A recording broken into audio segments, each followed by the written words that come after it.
Erev Tov, good evening. We are in our shiur of Aggadah. And we are on the first page of Masechet Berachot, Bet Amud Aleph. And we've been reading this Mishnah a few times to understand different things from it. Me'matai korin et Shema ba'aravin. From when do we read Shema in the evening?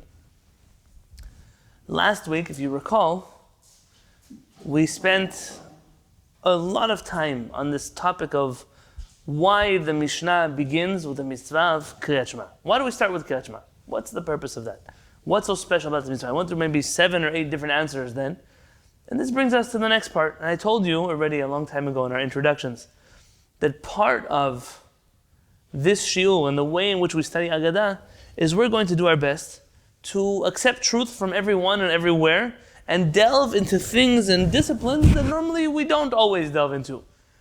And that means if it's pieces from Chassidut or from Kabbalah or from Harav Kook or from Ben Ish Chai or wherever they come from. And we're here on a quest to uncover meaning inside of the Aggadot.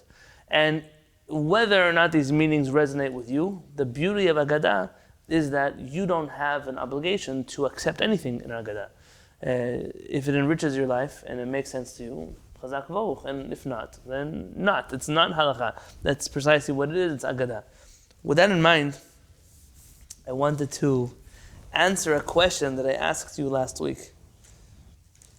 And that was to think about the word me'ematai. Me'ematai, what is possibly another reason for why the Mishnah starts with the word me'ematai? It could have said mimatai, it could have said matai, or it could have said korin et Shema ba'aravin from Tzedek Kochavim until. The word me'ematai is used as a unique word. It's a unique way to start the Talmud, the Mishnah. And so I found in the writings of Rav Zusha of Anapoli. Have you heard of Rav Zusha of Anapoli? Yes. Yes, one of the big Hasidic rabbis. I think his official name was Rav Meshulam Zusia of Anapoli. And he writes, the word me'ematai comes to tell you in which frame of mind you're supposed to say Shema Yisrael. We're about to start the laws of Shema. When do you read Shema in the evening? From when? He wants to understand, me'ematai is also here to hint to you, how are you supposed to read Shema? With which frame of mind? And he says, me'ematai is the word for me'emat, ya. The Yud standing for Hashem Hashem. In the awe of HaKadosh Baruch Hu. From the awe of HaKadosh Baruch Hu. Me'emat ya. Mitoch ema v'fachad ifnei HaKadosh Baruch Hu. That from a place of awe, fear of HaKadosh Baruch Hu, tzarich likrot et Shema. You have to read Shema Yisrael. So me'ematai korin et Shema ba'aravin. From when do you read Shema in the evening? Really, how do you read Shema in the evening? How do you read Shema? Me'ematai. Mitoch ema v'fachad. With seriousness. This is a serious thing you're about to do right now. This is a mitzvah of HaKadosh Baruch Hu. The Yached Shemo Shamelech Lachem Lachim HaKadosh Baruch Hu, to unify HaKadosh Baruch Hu's name. To declare the oneness of HaKadosh Baruch Hu in the world. That's not a small task. Shema Yisrael, Adonai Eloheinu, Adonai Echad. That's a real thing. Am Yisrael lived for this. We even died at times for Shema Yisrael, Adonai Eloheinu, Adonai Echad. When we say the Shema, for us this is the most important phrase that we have in Yahadut. And because of that, we have to say mitoch ema, me'ematai, me'ematia, from the awe of HaKadosh Baruch Hu. This is a classic derash. What do I mean by derash? Derasha doesn't require something to be textually accurate per se. So if we were going to tell you now that because the Mishnah uses the word me'ematai, so you have to say Shema from Ema, because this is our proof, would I be able to make such a halachic argument?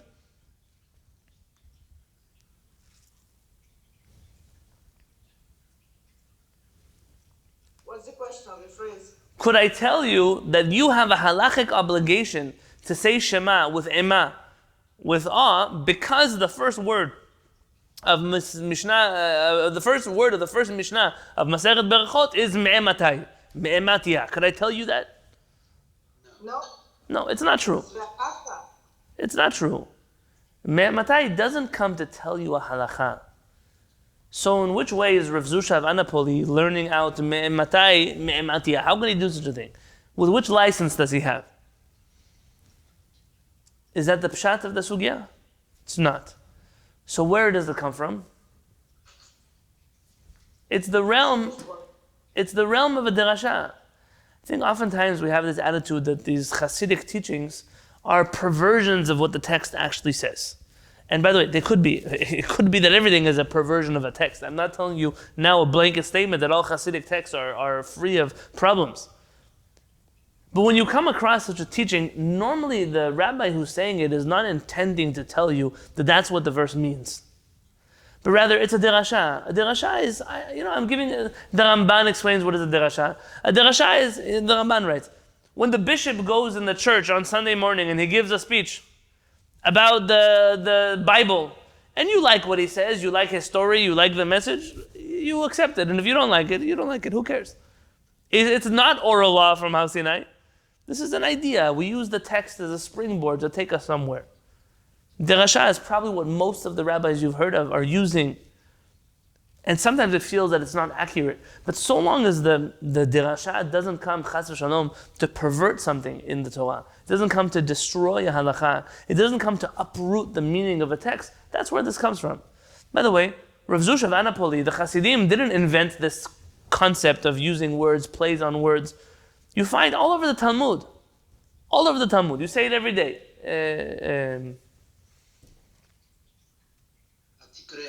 Very good, thank you. אמר רבי יצחק, תלמידי חכמים ראש שלום שאמר, וכל בנייך לימודי אדוני, ורב שלום, אל תקרא בנייך, אלא בונייך. Don't say בנייך, rather בונייך. כל השונה הלכות בכל יום. מובטח לו שהוא בן העולם הבא. Anybody who learns halakha every day, he's guaranteed a place in the world to come. שנאמר, הליכות עולם לו. The verse says, הליכות עולם לו. אל תקרא הליכות, אלא halachot. Don't read it halichot, that's what it says. Don't read it the way that it says. Rather, read it halachot. What is that? Meaning, why should I not read the text the way it's written? You're telling me, don't read it like this, read it like that. Why? This is a halacha? Who gave them the right to play on words? What is this play on words accomplishing? This play on words is a classic case of a derasha. Our rabbis are being doresh this word. By the way, Ramchal, Rabbi Yosef Chaim Lutzato, has a book called Sefer HaIkarim. It's a number of essays, maybe less than 20 essays, if I can recall correctly. I don't even own a copy today. It was one of my books that got lost when I moved from Israel to the United States. A number of my boxes of books disappeared to somewhere in Korea. Someone got a nice library of Jewish books. One of those boxes is missing and had here the Mamar Karim. In there, the Ramchal writes, and it could be that I studied this with you even in the introductions to the shiur. Ramchal says that our Chachamim felt that there was value. It would give nachat to HaKadosh.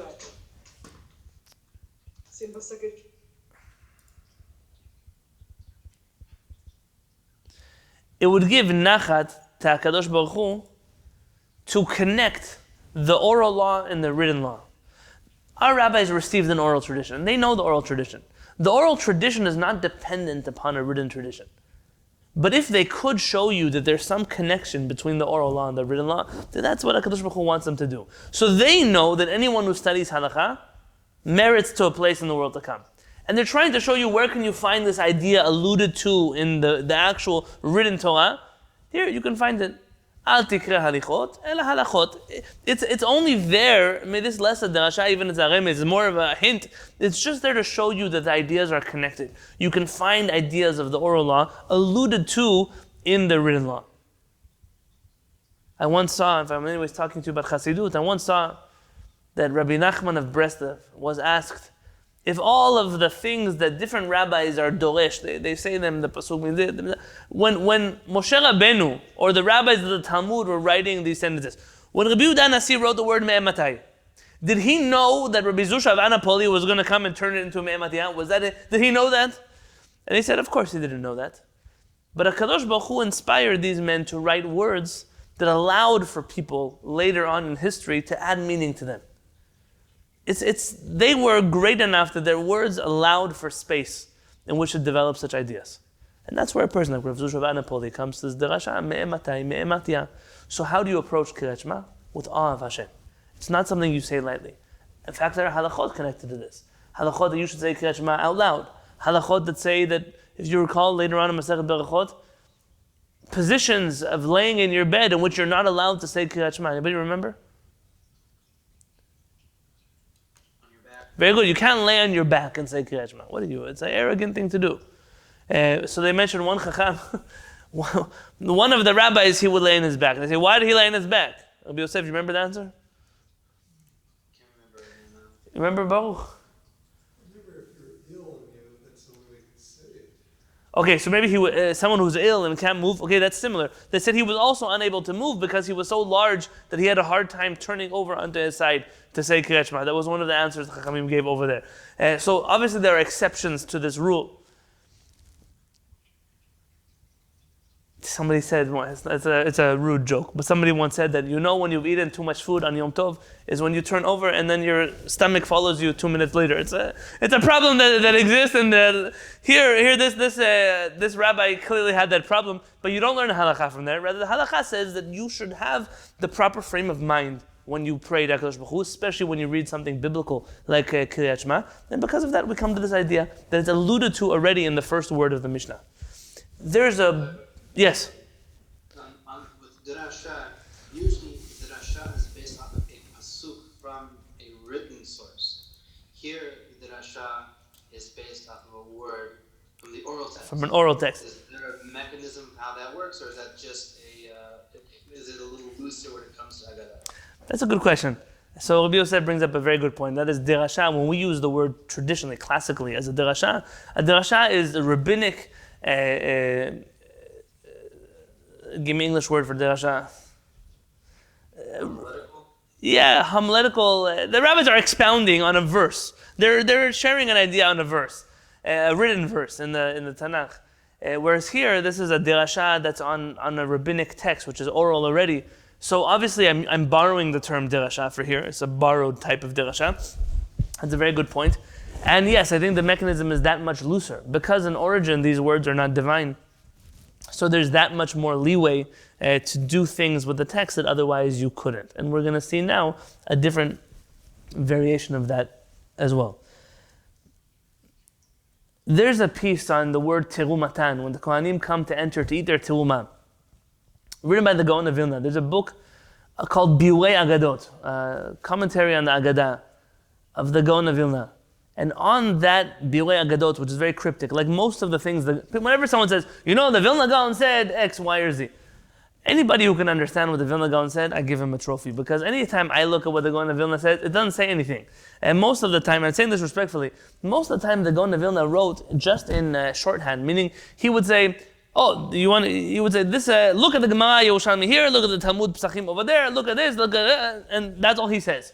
And you're supposed to try to figure out from the sources he quotes, was he asking a question? Was he giving a statement? Was there a question and an answer? And so whoever is really able to understand things like that, it's not me. But here, I was very excited because this book, Biurei Aggadot, has a commentary on the book written by none other than Rabbi Avraham, the son of Rabbi Eliyahu of Vilna, the Gaon of Vilna. So I went to the commentary of the Gaon of Vilna on this Mishnah, and it made as much sense to me as any of the other writings the Gaon of Vilna wrote. I said, wow, but look, the son wrote a long commentary explaining, meaning this means, and I was reading the commentary, I've been reading the commentary, and I can paraphrase for you exactly what it says, like a parakeet can, or a parrot can.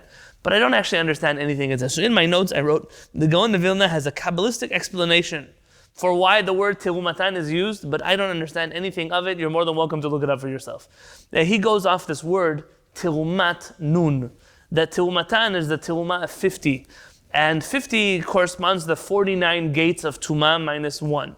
And that if you take certain names of HaKadosh Baruch Hu and you add them up, you reach 98. And whatever else happens, but that doesn't mean much to me, so it doesn't mean much to you. But if any of you are Mekubalim and you want to look up something interesting on the word terumatan, I highly recommend that you look at the Gaon of Vilna's Biurei Aggadot over here. Carrying on, I wanted to share with you some of the Torah of the Ben Ish Chai. The Ben Ish Chai has a special place in my heart, always. And his type of Kabbalah is also above my pay grade or just It's not something that I spent most of my life dabbling in. But in the realm of Sephardic Kabbalah, more of it makes sense to me than other Kabbalah, meaning I don't understand everything. I don't purport to be a Mikubal, nor do I believe that necessarily anyone else has to be. But the phrases, the terms, the ideas, they recur in many of the works of Chachamei Sfarad, and because of that, over the years of learning their Torah, I've gained familiarity with some of these concepts. So if you have the printout that I sent you last week, it's going to be in the Google Classroom under Materials. It was also in last week's Zoom assignment. It's called Ben Yehoyada on this Mishnah. So if you want to pull that up, the front page of it should look like this.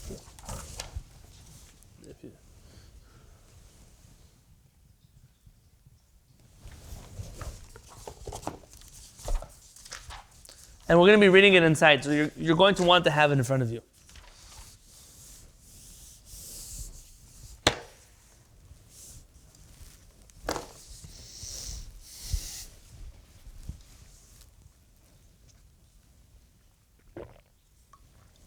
Have it? Yes? Okay.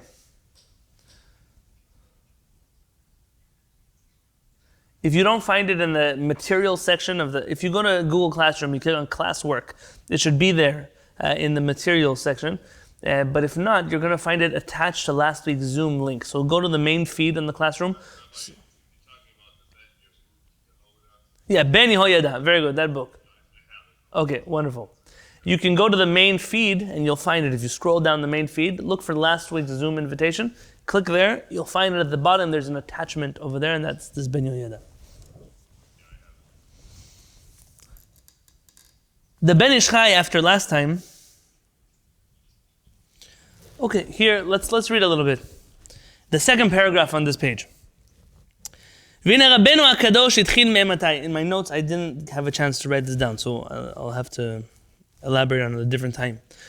Rabbeinu Yehuda Nasi starts off the Mishnah me'ematai umakshim, and they ask, Hava lele memar ematai? You should have said ematai, not me'ematai. V'amarti, and I, the Ben Ish Chai says, Ki ramaz b'rashei tevot, ani Yehuda mechaber Mishneh Torat Ya. I am Yehuda, the author of the Mishneh Torat Ya, the review of the Torah of Hashem. And that spells out the acronym of ematai with two mems, so you would need to say me'ematai. Is this a solid fact? No. It's a remez. Here it's giving you a rashei tevot. It's me'ematai spells out, I am Yehuda, the author of the review book of Hashem's Torah. גם ראש המשנה מם פתוחה וסופה מם סתומה, אומנם מספרם תמר. Let's skip this one about the dates for a different time. If you go to the last three lines, Gam hosif ot mem. The reason why Rabbi Yehuda Nasi added a letter mem to the word ematai, from when do you reach ma? He said me ematai, k'dei sheyeh berosh Torah shebal peh otiyot imi. Because he wanted that in the beginning of the Torah shebal peh there should be the word Aleph Mem Yud, my mother. Ki Torah shebal peh nikret im, v'shebichtav av. The Torah shebal peh is called the mother, and the Torah shebichtav, the written Torah, is called the father. Really, I didn't prepare this properly, so don't get stuck on this right now. Let's look at the next piece. The next piece is more relevant to what we're speaking about now. I'm just going to add this here to the conversation, not to give a biased approach, but back and forth we hear conversations about whether the Mekubalim made this stuff all up, and this is all a fabrication of their imagination, whatever else happens. And I think that it's really easy to dismiss things that we don't like, or that definitely challenge the things that we know to be true, by just saying that they're wrong. I think that it takes another person to look at this and say, the Mekubalim have a very large library of materials that all connect to each other, that are all interwoven. Things that mean one thing here mean the same thing over there. It's hard to fabricate such an elaborate system. It doesn't mean it's impossible. But it means that when you read things like this, or people like to say that there are Mekubalim and then there are rationalists. I think that part of that assumes that Mekubalim are not rational. And really, rational is something that you understand. And if you're a Mekubal and these things make sense to you, then perhaps this is very rational to you. It's very rational that mem means this and mem means that. But if you're not a Mekubal, then of course this is irrational to you. But I think that when we say the Mekubalim they're not the rational Torah of the world. Now it could be that they're defining rationalist a little different, but I'm sharing that these type of things, when you read in the Ben Ish Chai, he's consistent elsewhere. If you follow up in his commentaries in other places, these are consistent themes that come up in the same way. And Daf Bet Amud Aleph, so Ben Ish Chai writes, Me'matai korin et Shema ba'arvit. From when do you read Shema in the evening? So you see here again the nosach is ba'arvit, not ba'aravin. Nira li b'siyata d'shmaya. It appears to me with Hashem's help. Mashiach Eliyahu, the words Mashiach, which is Gematria 358. And the word Eliyahu. Eliyahu is an easy one. Tell me the Gematria of Eliyahu. Aleph.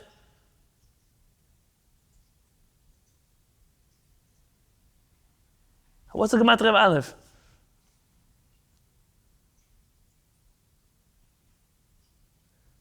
Nobody knows the Gematria of Aleph? 1. Very good. Lamed.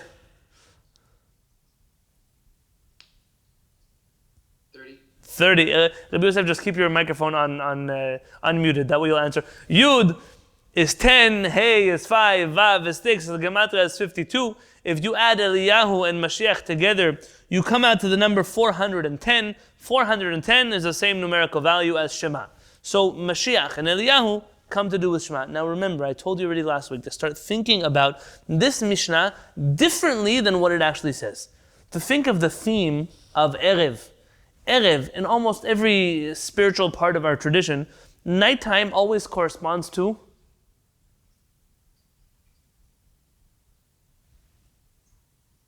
Galut, to our exile. Erev, almost all across the chart. Erev is connected to exile. So that means if we're doing an action in exile, be'arvit, me'matai korin et Shema be'arvit.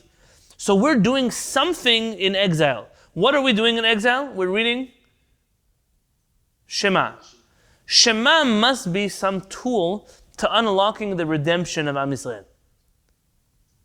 And like I told you the other week, right now you have to be the Ben Ish Chai. All the other things you believe or don't believe, put them on the side. Today we're reading as if we're the Ben Ish Chai. So Shema and Mashiach and Eliyahu are the same gematria, and therefore, says the Ben Ish Chai, V'sha'al me'matai korin otam. From when do we not read them, but from when do we call them? Lavo, ba'arvit.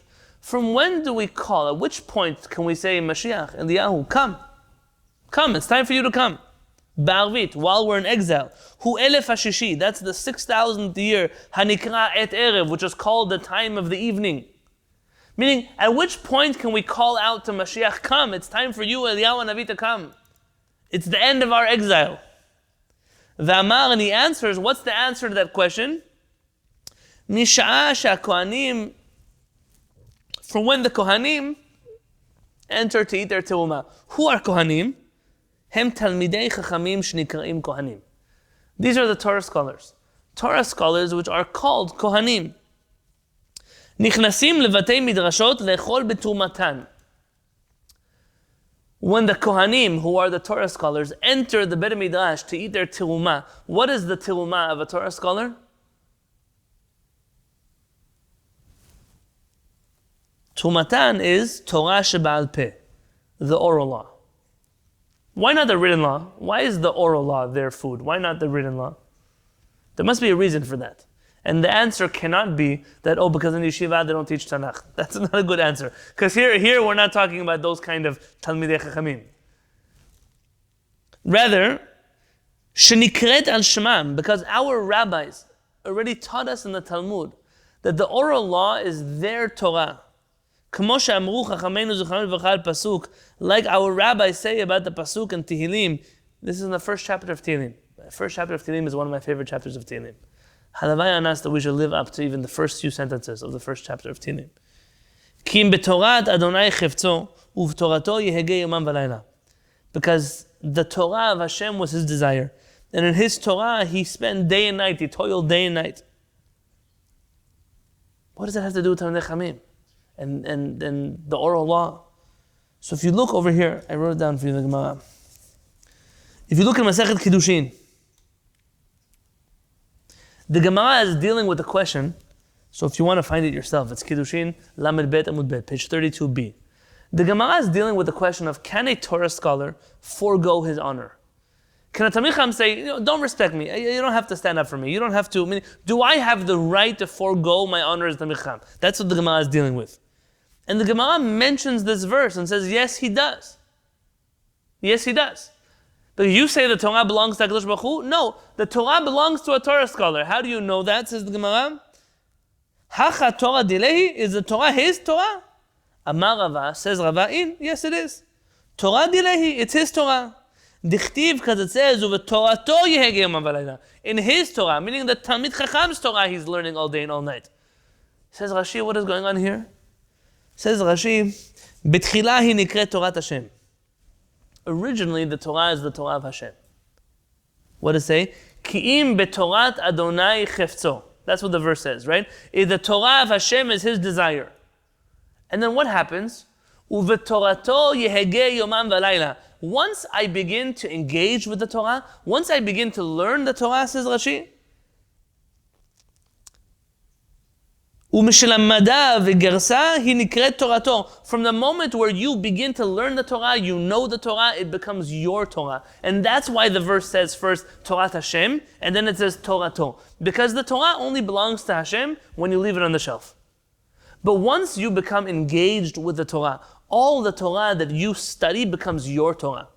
And because it becomes your Torah, suggests Rava that you have the right to forego your honor of the Torah that's yours. Meaning, you have the right to do that because it's your Torah. You have ownership over that Torah. Says the Ben Ish Chai, and this is the reason we say, Misha Kohanim Nechnasim Nechol Betrumatan. This is the oral law that Talmidei Chachamim learn in. Now, if you continue here in the Ben Ish Chai, the Ben Ish Chai says, V'lachen lo amar betruma ele betrumatan. And that's why the Mishnah uses the word betrumatan, in their tiruma. It doesn't say they come to eat tiruma. We've asked this question before in Pshat. Why, according to the Pshat, does it say tirumatan and not tiruma? But now he's saying here, the Ben Ish Chai. The Ben Ish Chai says it comes to say tirumatan, meaning they've now acquired ownership over this tiruma, over this oral law, and because of that, it's not referred to just as blank Torah Shebal Peh, rather it's tirumatan, it's their Torah Shebal Peh. V'yadua, and it's known, right? You know this, of course. Esek Torah Shebal Peh mesugal lebiyat Mashiach v'Eliyahu zal. Yoter me'esek Torah shebichtav. That the study of the oral law of Torah Shebal Peh brings about the redemption, Mashiach and Eliyahu, remember we mentioned them earlier, brings that about sooner than the esek, the study of the oral law, the written law. Why? Where do our rabbis learn that from? It's a unique passage of the Talmud. And look what the Ben Ish Chai is doing. He's weaving together different Aggadot that are scattered throughout the Talmud to make a statement here. Like our rabbis say in the pasuk in Hosea. So if you want to find this pasuk, you look in Hosea chapter 8, pasuk 10. The Navi says, Gam ki tenu bagoyim, ata kabetzem, vayachelu me'at mimasa melech sarim.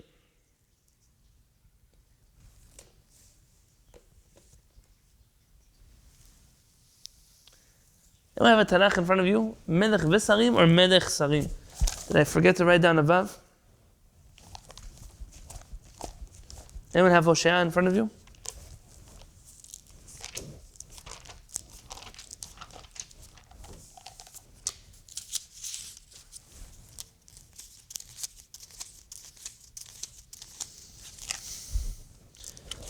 Okay. No, I wrote right. Melech sarim. Okay. So what does the pasuk mean, literally? The pasuk means, Gam ki yitenu bagoyim. The word yitenu. Anyone know what the word yitenu means? Doesn't mean give. I mean, give, yes, but what kind of giving? There's a word in the Torah called etanan. Do you remember what an etanan is? Allah. What? Allah, the woman that has to get itnan, to get some money or some.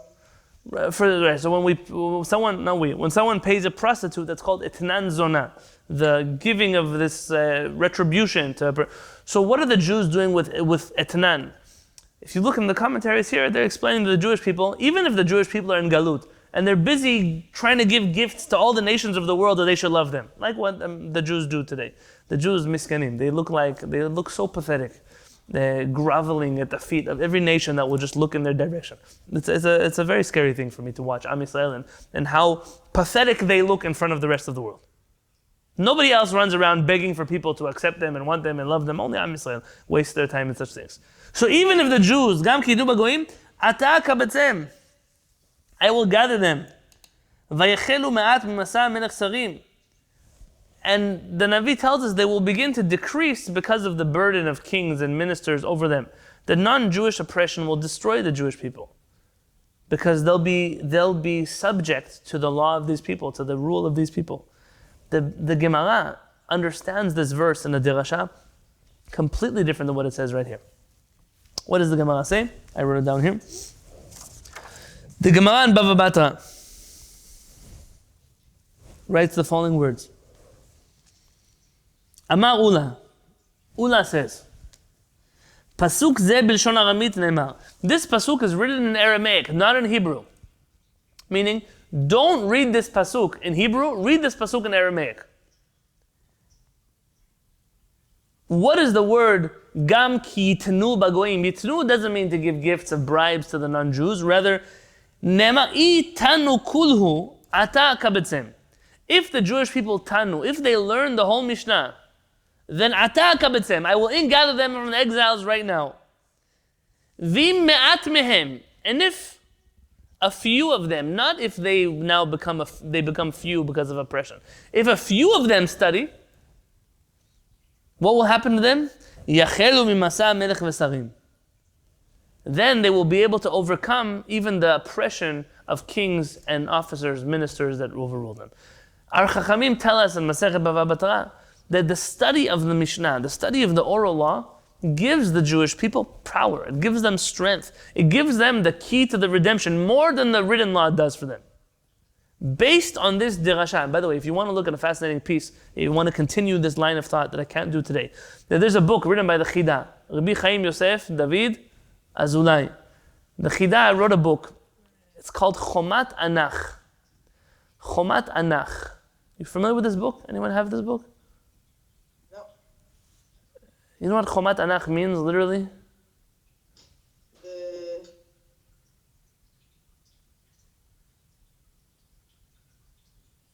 It's like the straight wall. The wall of the branch. Anach is like a yatziv. It's a straight. Yeah? Why does he call it Chomat Anach? Chomat Anach. If you look, Anach, Aleph stands for Oraita, Torah. Nun for Nevi'im, Cha for Ketubim. Why didn't he call it Chomat Tanach? Why Anach? Why change the Aleph to Taf? I heard from Rabbi Yitzchak Shuraki in Yerushalayim when I studied with him in 2017.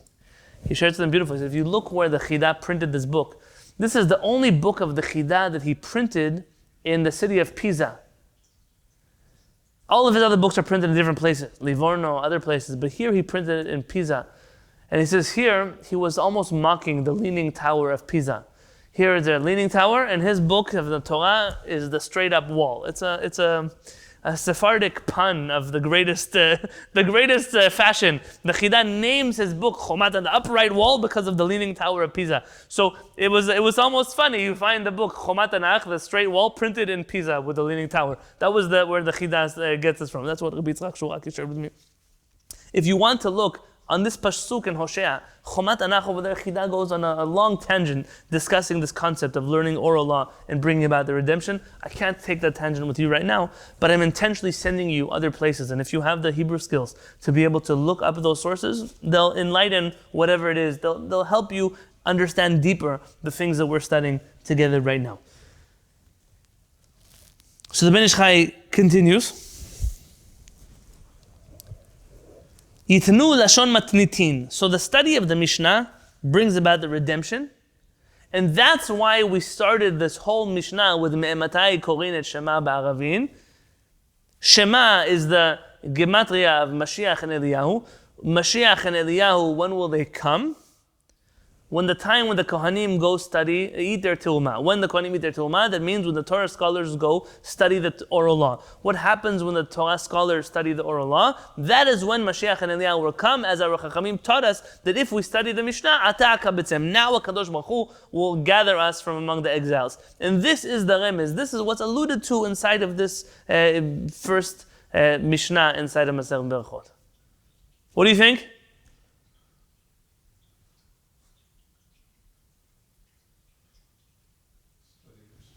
Study Mishnah. Very good. Baruch Hazeh. Study the Mishnah. This is a classic case of the Ben Ish Chai extracting an idea from a text, and he's going to do this throughout the Talmud as we study together with him. Let's look at the next idea that he gave us.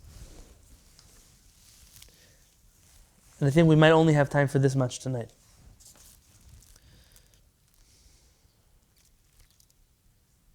Now the Ben Ish Chai wants to understand what is going on here with the three different opinions of when can you say Shema, until when. When the Ben Ish Chai looks at this sugya, he's not looking at it as a halachic argument, a debate, because right now he's not dealing with halakha. Right now he's understanding that this whole Mishnah on a spiritual plane is coming to deal with galut, exile, and how we get out of a galut, how we bring Eliyahu and Navi and Mashiach. How do we do that? By Shema. Shema by Torah scholars, studying oral law. He's established this much. So if that's what the Mishnah is talking about, according to the Ben Ish Chai's understanding, then it cannot be that the argument between the Chachamim has anything to do with the time of night. But rather it has to do with things that will happen in the exile that will ultimately unlock the redemption. And each one of these opinions in the Mishnah comes to refer to a different part of the redemption process. So, bear with me. The first opinion is the opinion of Rabbi Eliezer. What does Rabbi Eliezer say?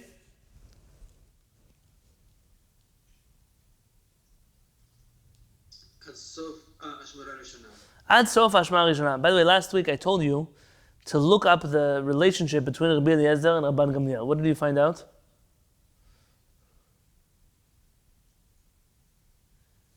Anyone have a Steinsaltz Talmud? Yeah, David, what does it say in your front page? The first page of the Mishnah, the top right corner. Does it say there the relationship between him and Rabbi Eliezer? I'm reviewing it again. I read it this past week, but maybe two paragraphs down. It's on the top right. There's a biographical sketch of Rabban Gamliel. Trying to find it. Here we go. Well, I don't know if I'm reading the right part, but it says under Rabban Gamliel's leadership, Gopni became an important spiritual center.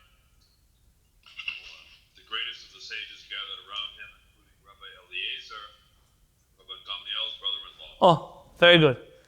Rabbi Eliezer is the brother-in-law of Rabban Gamliel. And these are two Chachamim. They're not just related to each other, but are busy rebuilding the Torah in Yavneh, which we'll talk about maybe at a different point. In Yavneh, this was the whole point of Rabban Gamliel. What was he doing there in Yavneh? But the fact that they were related. So it makes sense that the Chachamim are arguing with everyone else. And who are the two people arguing between each other? Those are two brother-in-laws. They have a different opinion in halakha about what to do, and that's why it's so notable to mention them. And if you recall last week, we said that the reason why Rabbi Yehuda Nasi wanted to mention the opinion of Rabbi Eliezer is because not only is he the brother-in-law of Rabban Gamliel, he's also the descendant of Moshe Rabbeinu. Very good, of Moshe Rabbeinu. He's the descendant of Moshe Rabbeinu. And here's something very unique. What you find in this Mishnah, this is now me saying, I don't see this anywhere else, so this is me speaking. I should add it to my own notes. If I said it, it's my notes. That the Mishnah essentially begins with the words of three people. The words of the descendants of Moshe Rabbeinu, so that's Rabbi Eliezer. The descendants of David HaMelech, the kingdom of the Jewish people, of Yehuda, the tribe of Yehuda. That's Rabban Gamliel, he's a Nasi. And then the Chachamim are, you're not a descendant of anybody per se. You're not born to a royal family, you're not born to the family of Moshe Rabbeinu, but you still are who halakha follows. It's everyone who chooses to join this rank of Chachamim. Anybody can become a Chacham. You can become a chacham, I can become a chacham, we all become chachamim. Ultimately, the halakha is always like the chachamim against anybody who argues with them, regardless of their greatness. And I think this message, let me play with it a little bit in the coming weeks, and who knows, maybe I'll get back to it, B'ezrat Hashem, to talk about that. But this is why it was important for me to understand who Rabban Gamliel is, who Rabbi Eliezer is, and what the relationship was between them. Back to our Ben Yehoyada Chaim. So the first opinion of Rabbi Eliezer, everyone, you can say Shema from the 3 stars until Ad Sof HaShmuah Rishona, until the end of the first watch. And we asked ourselves this question: why not just give us a halachic time? 4 hours, 3 hours, why until the end of the first watch? The Ben Ish Chai understands the word Ashmuah, the watch, which we mentioned is the shifting of angels. The angels in heaven that shift, they take shifts, and this is now a changing of the guards. The Ben Ish Chai says there's something else going on here. Ashmuah refers to something else. Let's read it together. V'hacha hu ad sof Hashmuah Rishona. This is what it means when it says ad sof Hashmuah Rishona, until the end of the first watch.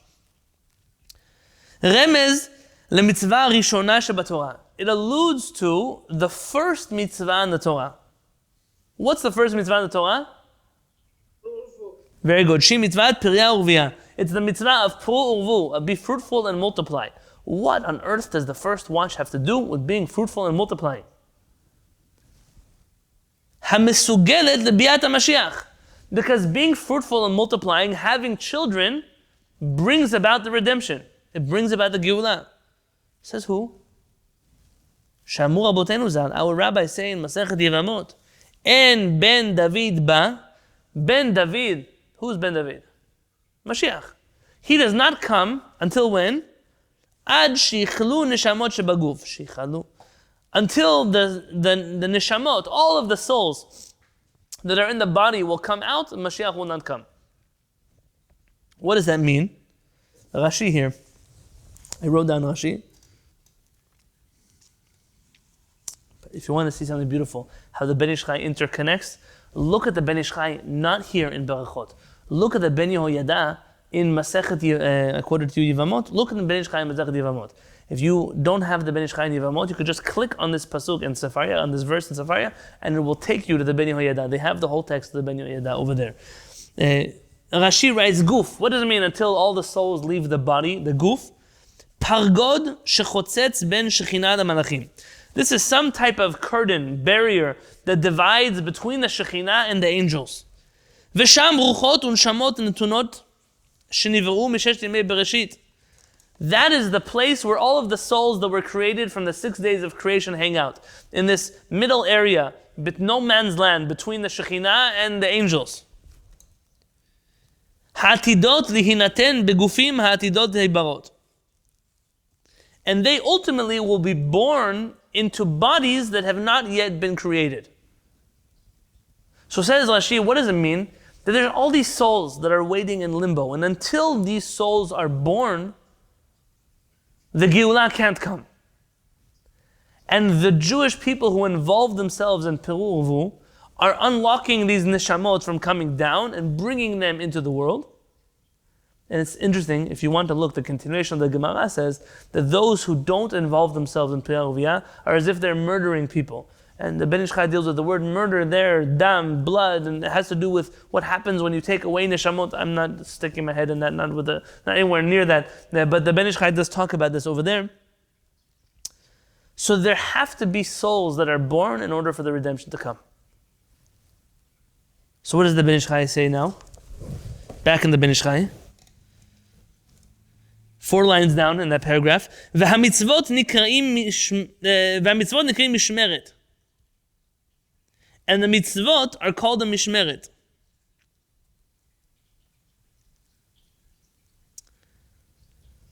Mitzvot are called a safeguard. Why? Dichtiv, it says, Vayikra u'shmartem et mishmarti.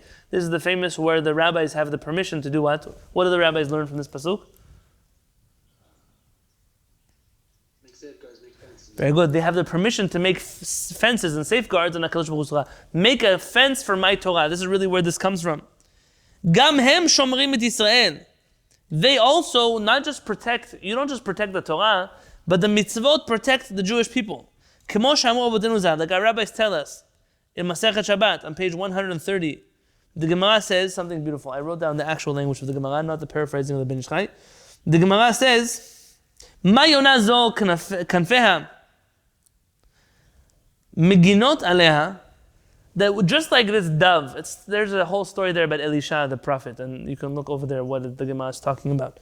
But what this dove, just like this dove's wings protected, Af Yisrael mitzvot meginot alehen.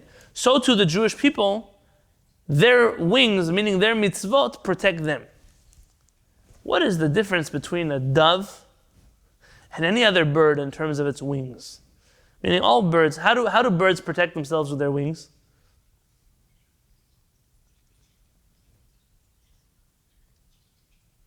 They fly away, correct? They fly away.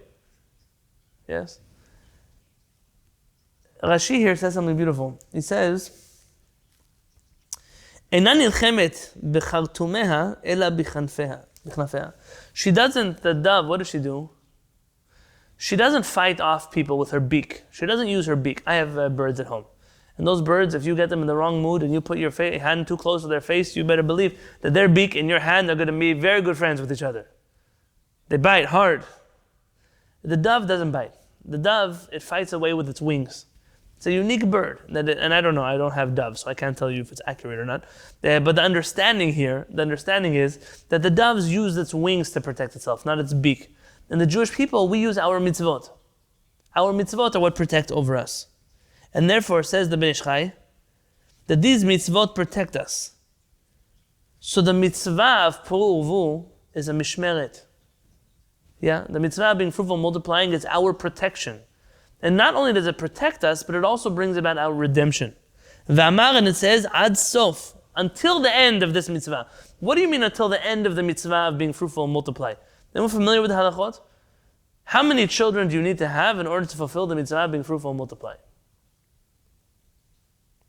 One male and one female. One male and one female. Now there's an argument in the Gemara if it's 2 and 2, if it's 2 and 1, if it's all kinds of different things. The Gemara has a debate over there. It seems like the halakha comes down to one boy, one girl, and then the rest of the children that one has is from a different mitzvah of not, okay, a different conversation. Cool, a different conversation. So ad sof, meaning if you fulfill this mitzvah properly until the end, amar ad sof, ratzono lomar ad tachlit shel mitzvah zo. You fulfill the mitzvah completely. דהיינו, שיולידו זכרים וגם נקבות ולא סגי בזכרים לחוד. That you should have both boys and girls, and it's not enough just to have boys or girls, you have to have both. To do this mitzvah properly, so when will the redemption come? Now read this like the Ben Ish Chai.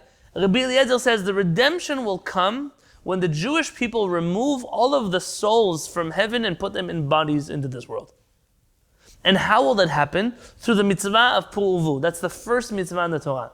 The mitzvot are called ashmurot or mishmeret. The end of the first watch, don't read first watch, rather the first protection, the first guard, the changing of the guards. And therefore Rabbi Eliezer is really not talking at all about the time of day. He's giving you a solution to ending exile and beginning redemption, and it has to do with fulfilling the mitzvah of being fruitful and multiplying properly.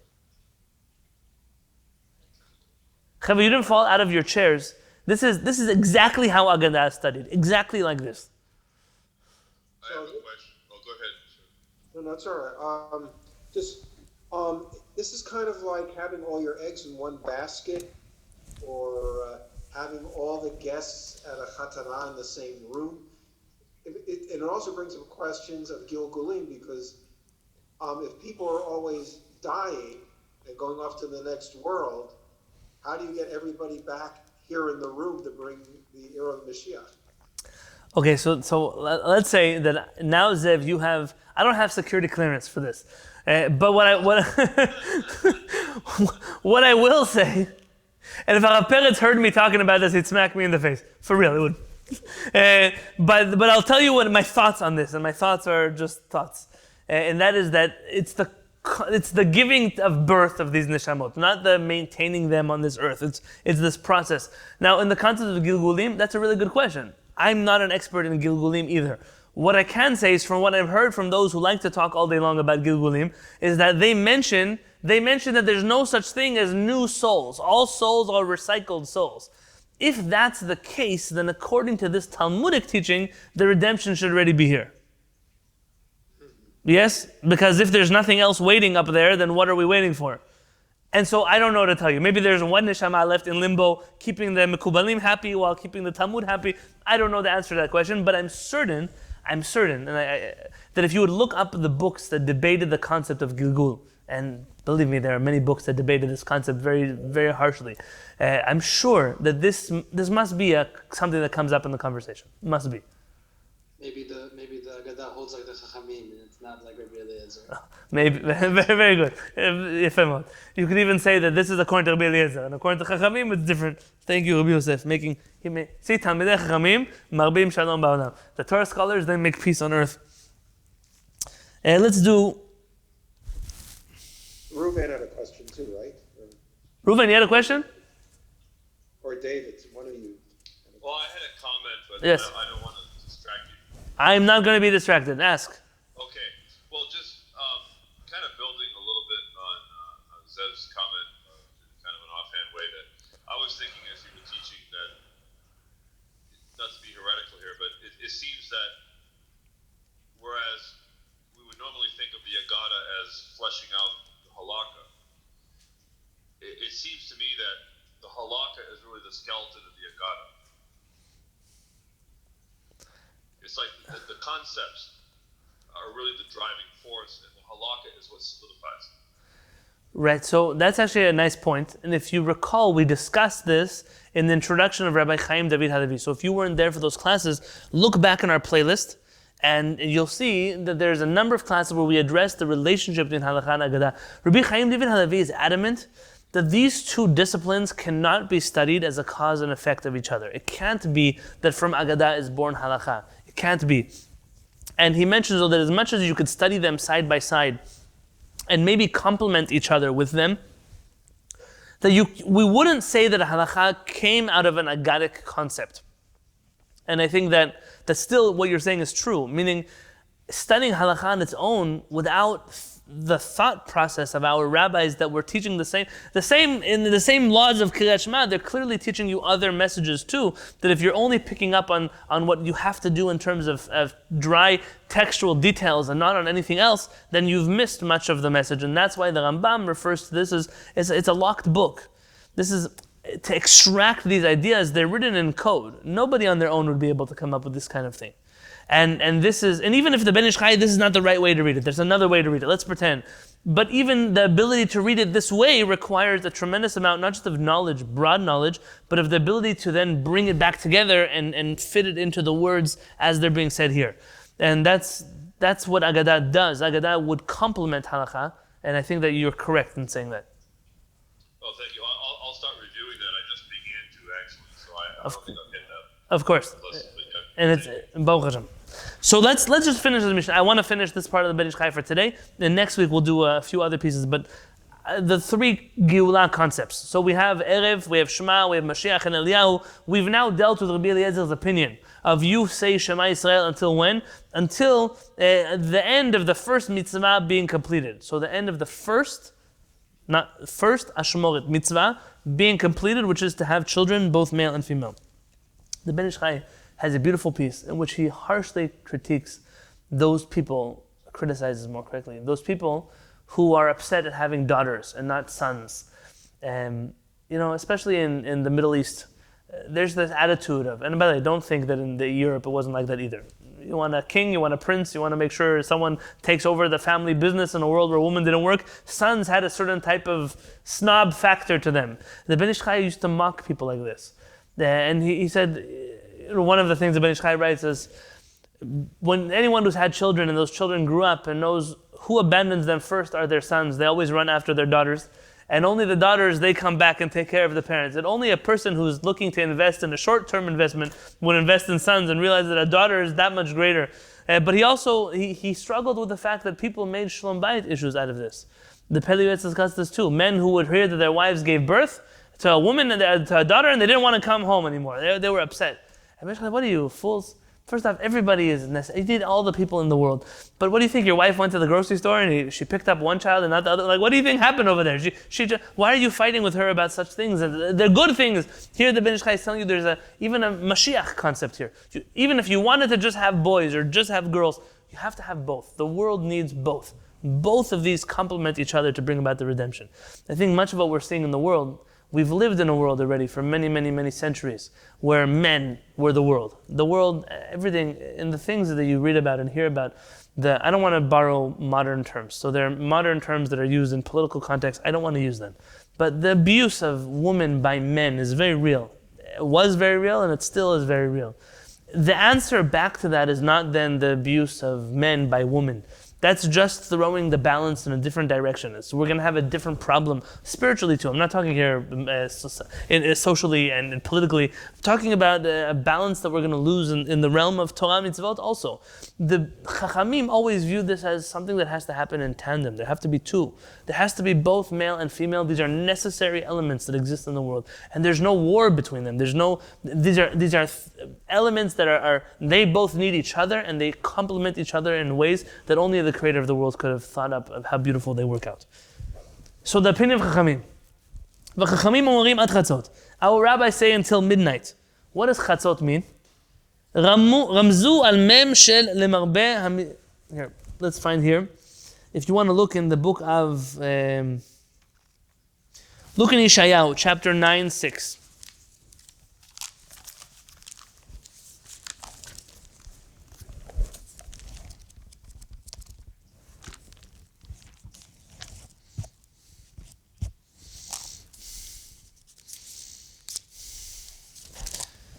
If you have a Tanakh, you'll see it better.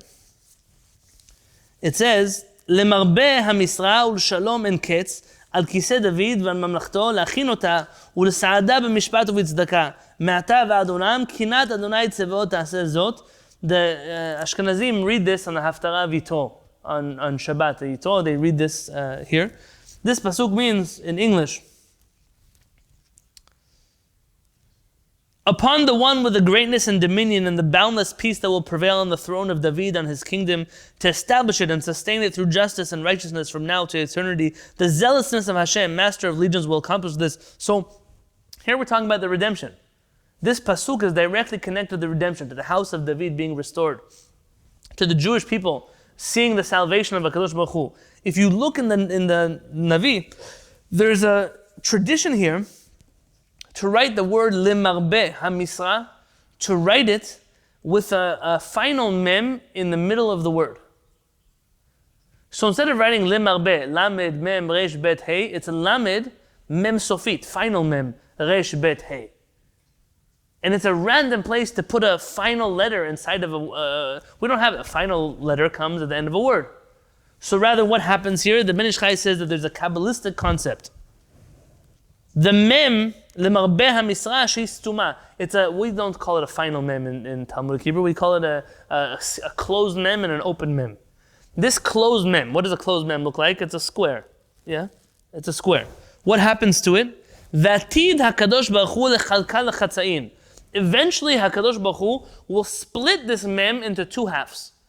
What happens when you have two halves of a mem? What letters are you left with? A dalid and a dalid. I don't know how to do it. And a dalid. You have two dalids. What are these dalids? Vehen hen bet dalatin shel David. They're the two dalids of the name David. What is David? David means dalid ve dalid. One dalid and dalid. By the way, there are some who theorize, we always talk about Magen David, the Star of David. We know that David HaMelech, at least according to the Midrash, had a different shield. He had a different picture on his shield. There wasn't a Star of David. And there are many people who try to prove to you how old the Star of David is. Really, it's interesting how that came to us as a Jewish people and how that became the symbol of the Jewish people when really we're not so certain. But they theorize Magen David doesn't mean the shield of David, because the Midrash says he had a menorah on his shield. Rather, Magen David is Magen Delta V'Delta. It's the Magen of a triangle and a triangle. And that's what shape of Magen David is. It's a triangle on top of a triangle. And David is just Delta V'Delta. So here he's saying David is Dalid V'Dalid. That mem will be split. Ramaz HaKatuv, Lishkod al Daltotai Yom Yom. And that's what it says in Mishnah, that how praiseworthy are those people who diligently arrive in my doorstep of the house of Hashem every day. Daltotai, my doors, also is Daltotai, my Dalids. So those who study Torah are those who come to Hashem's house. they ultimately will be those who split, whatever this means in Kabbalah, that final mem into two dalids, that will bring about the redemption of David HaMelech, and that is all done by those who come to HaKadosh Baruch Hu's house, like the book of Mishnah says. And here what you see is this is a different opinion. Chachamim say you have until Chatzot. What's going to bring about the redemption? This cutting of Chatzot. Chatzot means half, right? To half the letter mem into two dalids, and this will bring about the redemption of David HaMelech, the son of David. And then there's a third opinion. The third opinion is that of Rabban Gamliel. What does Rabban Gamliel say? Rabban Gamliel says, Ad sheyale amud hashachar, until the pillar of dawn rises. Rabban Gamliel, Ad sheyale amud hashachar. Retzono lomar, he intends to teach us, Ad shetitale Knesset Yisrael shnimshala leshachar, until the Jewish people, who are referred to as dawn, we're called Ayelet HaShachar, the English. My language is we're referred to as the dawn. The Jewish people, the Knesset, the collective Jewish people, are referred to as dawn. Ki begalut, because in our exile, ragleha yordot mavet, our feet are so low in the depths of the tumah. Retzono lomar betoch klipot. This is obviously a Kabbalistic concept of klipot, the shells of the world, and I'm not sticking my head here. Rather, let's just understand it simply. The Jewish people are so entrenched in incorrect lifestyle, in the way that they're not supposed to be living. Ukasher ya'alu ragleha mitoch klipot. And when the Jewish people are able to step out of the quicksand, we can get out of this dirt until dawn rises, meaning until we're able to rise up as a people. Az hu et ratzon likro et Shema. Only then is that the time where we could read Shema, Shehem Mashiach ve'Eliyahu. And remember, Shema is the Gematria 410, which brings about Mashiach ve'Eliyahu, and says the Ben Ish Chai that this is the third opinion. The third opinion that ultimately what will bring about the redemption is the Jewish people working hard on themselves. We have to get out of the lifestyle that we're in now. Only when we overcome what we're doing now, not learning just Torah, not splitting magical mems, now getting up out of our depths of destruction that we're in. That is what will unlock Shema. That was what will unlock the coming of Eliyahu, the coming of Mashiach. Those are the same numerical values as the word Shema. This is the Ben Ish Chai. If you look at this Mishnah from a Kabbalist's eyes, you see an old esoteric conversation surrounding which steps do the Jewish people take to unlock their redemption, to leave exile and go into whatever mode redemption is called. The purpose of tonight was not to introduce you to hardcore Kabbalistic concepts. The purpose of tonight was to show you that when we say that there are so many different angles, I think Rav Uziel was the one who described Aggadah as like a prism of sorts. You can see it from so many different angles. None of them are right or wrong. They come to give you a three-dimensional picture of the Aggadah itself. I think this is an example of that. Whereas until today, we were speaking about Me'ematai, Kori Nishma Ba'aravin, as purely a halachic conversation. The Ben Ish Chai now brought us to a whole different world. Now the Ben Ish Chai has introduced to us that maybe behind all of this language is a three-way argument regarding the exile and redemption of the Jewish people. And the Chachamim would never teach such secrets explicitly. Remember what the Rambam told us? Chachamim wished to hide these things from the masses. And because of that, they wrote them in code. And this goes along with that teaching of, whereas you think the Chachamim are dealing with Shema, the Chachamim are trying to tell you something so much greater than just what time of night are you able to start with Shema. And it could be that on our own we could answer, so why did Rabbi Yehuda Nasi start with this? Because he wants to start with redemption, of exile, before he talks about anything else. The whole purpose of the Torah is to get us out of exile, to refine our character, to bring us to the house of HaKadosh Baruch Hu. And the purpose of this Mishnah is to teach us those concepts, albeit through code. But the Ben Ish Chai came along and in his own way unlocked at least one angle of that prism. So we can look at this Aggadah entirely differently than the way we've been looking at it until today. B'ezrat Hashem, in the coming weeks, we're going to be doing similar things to this piece of Aggadah. And I want you to get beyond this mentality of, why are we still on the same Mishnah? You're not still on the same Mishnah. The Mishnah that we studied for the last 3 weeks is not the same Mishnah we studied today. This Mishnah is a whole different Mishnah. This is a new Mishnah. Next week, we're going to do it again. we're going to bring about a new Mishnah. In the following week, a new Mishnah. Until we've exhausted, at least what we're capable of grasping, the ways to read this Mishnah, and only then can we move forward into the Talmud and take apart the rest of the Talmud the way that we have done today.